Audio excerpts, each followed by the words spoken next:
Discurso completo. As poderosas observações do Príncipe William na COP30 no Brasil. We come together today, here in the heart of the Amazon, at a pivotal moment in human history. A moment that demands courage, cooperation and unwavering commitment to our planet's future. A future that belongs not to us, but to our children and grandchildren. I want to first express my profound gratitude to Brazil for welcoming us all to Belém. Over the last week, I've seen firsthand that your global commitment to environmental progress is not new. It's built on decades of bold action, visionary thinking, and shared purpose. From the Rio Earth Summit in 1992 to Brazil rapidly becoming a leader in renewable energy and sustainable agriculture, you have shown the world what climate ambition looks like. Just earlier this week, the vibrant city of Rio de Janeiro hosted the Earthshot Prize, a global initiative I founded to accelerate and spotlight the most innovative solutions to our planet's greatest environmental challenges. Many of these solutions are born in the global south. I want to add my thanks to the gracious hospitality of Mayor Eduardo Pez. The event was not only a celebration of ingenuity and hope, but a powerful reminder of what's possible when we lead with vision and courage. It was inspiring to witness such bold ideas from people all over the world come to life in a place so deeply committed to sustainability. And so as we gather here in Belém, 10 years on from the Paris Agreement, we are reminded of the extraordinary power of nations, communities, and individuals coming together to drive change. Where we unite behind shared purpose, we can scale and accelerate solutions that transcend borders.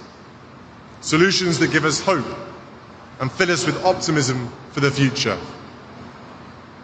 I have long believed in the power of urgent optimism, the conviction that even in the face of daunting challenges, we have the ingenuity and determination to make a difference, and to do so now.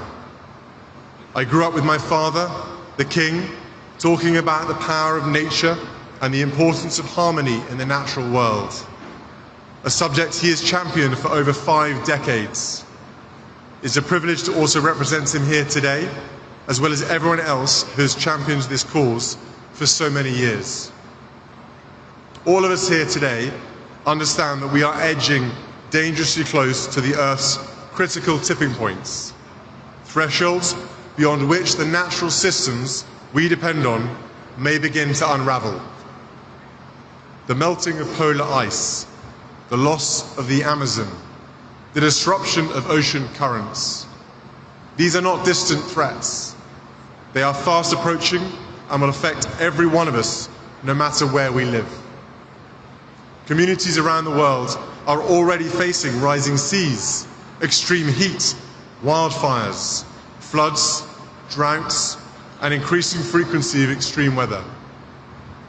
We saw the disastrous impact of simultaneous floods, fires and droughts in Brazil in 2023.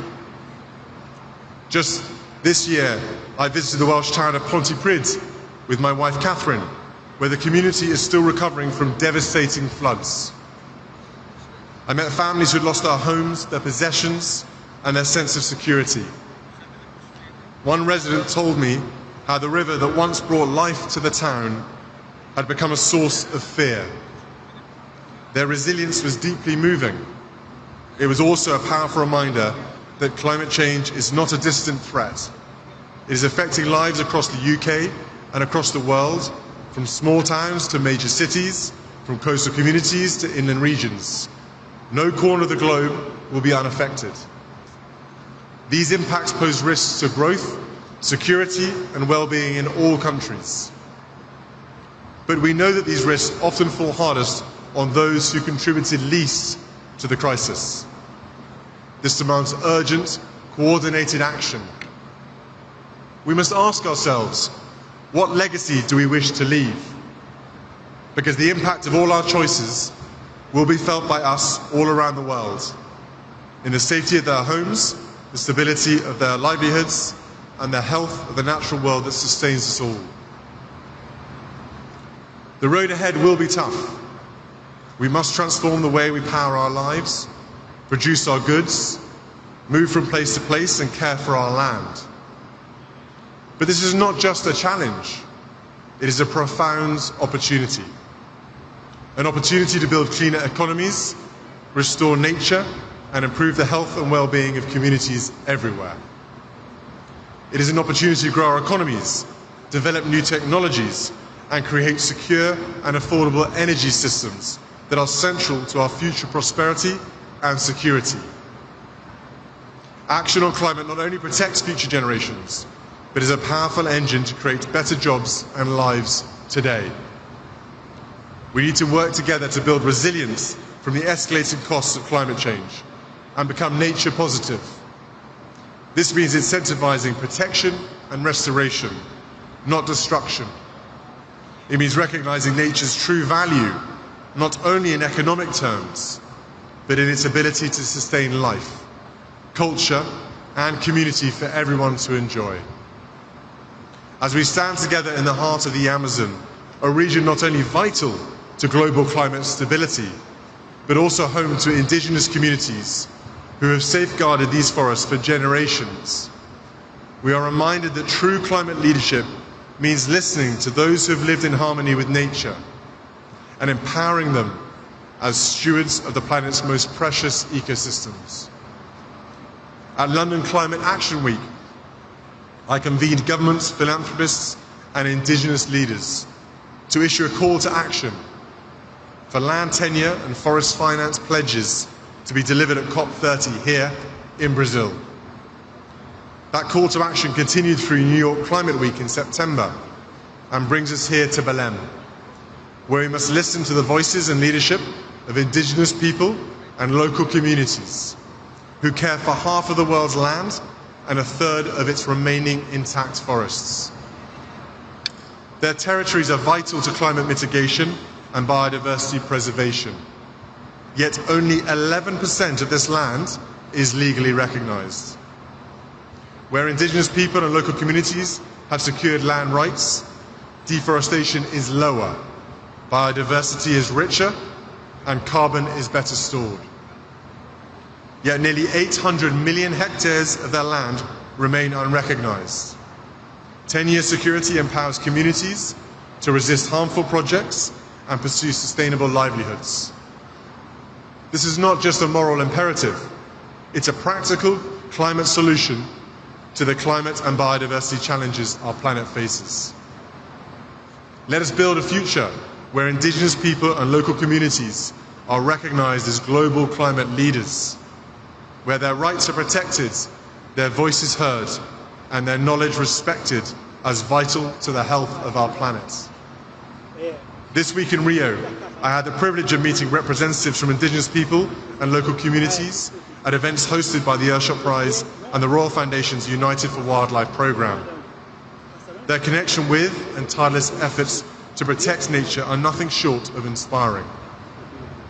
They are not just participants in the climate conversation, they are leading it, and we must stand with them. But it is also important to acknowledge the progress we have made. From the Paris Agreement to the Global Biodiversity Framework, we have shown that this can be a unifying agenda. When nations come together, we can chart a course towards a more sustainable future. And the UK stands with you in this mission. The UK hosted COP26 commitment to halt and reverse forest loss and land degradation by 2030, signed by over 140 countries, was a historic alignment of global will and has already exceeded its target. Since then, the global goal on adaptation has been agreed, and the fund for responding to loss and damage has been operationalized so that resources can begin flowing to communities hit hardest by climate impacts.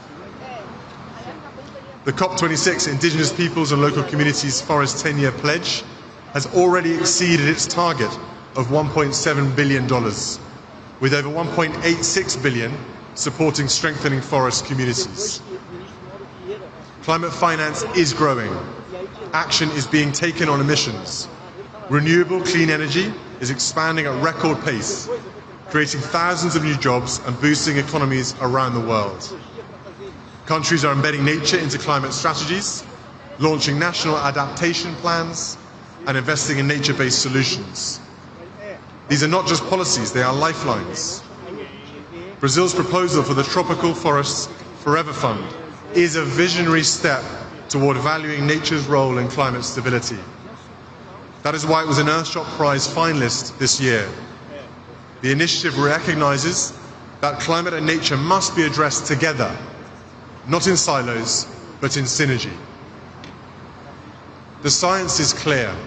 We must go further if we are to secure a livable future for all, and we must go together. The time for partnership, protection, and progress is now. We know what is at stake. We know what must be done. And we know that no country, no community, no individual can do it alone.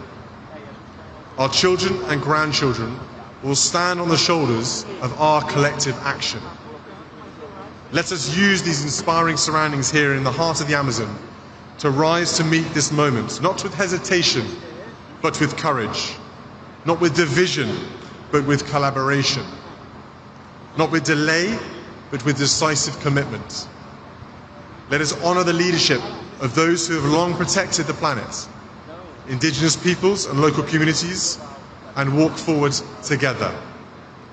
Let us build a future where nature is valued and where every child inherits a world of prosperity, not peril.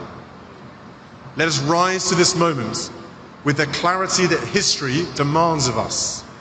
Let us be the generation that turns the tide, not for applause, but for the quiet gratitude of those yet to be born. This here at COP30 is our moment. Let us not waste it. Our children and grandchildren are watching and hoping. Obrigado.